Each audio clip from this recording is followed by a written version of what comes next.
Okay, just welcome to our little half-time intermission, and delighted to be joined by Jonathon Hill, well, I suppose not really the new CEO of the FAI, but newish CEO of the FAI. And I suppose, Jonathon, just how have you settled into the role? You're welcome to Lissie Woolen Stadium at home, but how have you settled in so far? Well, first of all, thank you for that welcome, and it's a real pleasure to be here. Yeah, look, I've settled in well. I think it's everything that I expected it to be, and more, I think it's fair to say.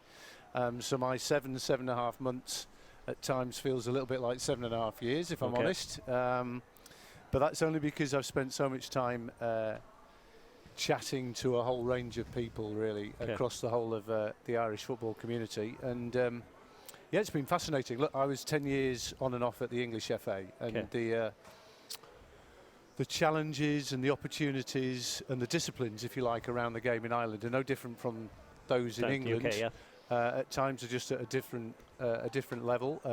Certainly a different level of intensity and emotion at times, which I've found. There's no lack of emotion in the Irish game, which I love personally. So people have very strong opinions everywhere in football, and I think Ireland is no different. I think it's fair to say. Absolutely. And just, I suppose, we had good news probably recently in that the Europa League final will be held in a kind of a consolation prize, really, for losing out on the Euro hosting rights. And I know I actually had tickets for what would have been England-Germany, which was a big disappointment. But it's a good consolation prize. Second time for it to come to Ireland, Jonathon. Yeah, look, I mean, first of all, on the Euro 2020 stuff, I was desperately keen for the games to take place, but yeah, look, not as keen as the team of people were who'd worked for 7 years tirelessly, really, on getting the 4 games. But in the end, the pandemic beat us, and the timing of the pandemic just beat us. I mean, it's really brilliant that we're back and playing football and watching football, but it was just 2 weeks early for those Euro 2020 games. So. I tried my hardest with the government, but in the end, we've always followed the government's and the medical advice of the government. So in the end, we had to resign ourselves to our fate in relation to that. But I worked hard with UEFA to get stuff back, if you like, and it wasn't just in relation to the Europa League final. There's some other positive stuff in relation to Dalymount Park and some other technical issues. But I was really keen that we could still show as a nation what we can do.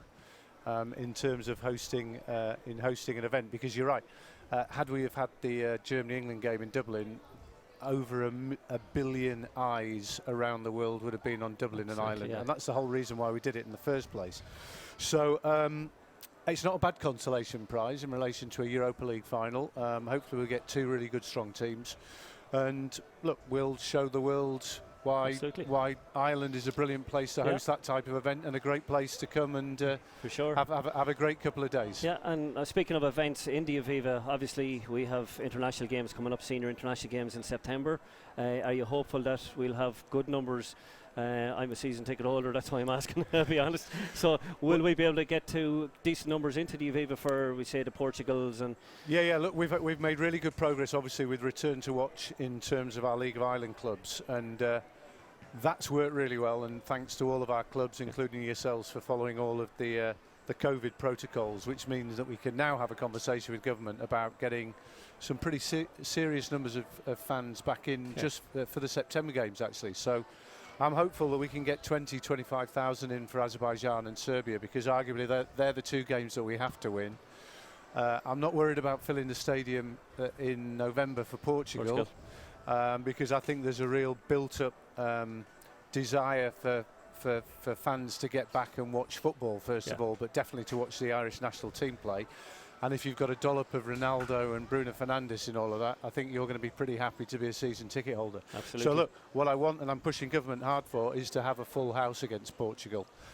Because wherever we've got to in terms of qualification, I'd love us to go and beat them and show that we're ready to go for the next stage, which will be Nations Cup, and then beyond that, Euro 2024. That'd be absolutely brilliant, Jonathon.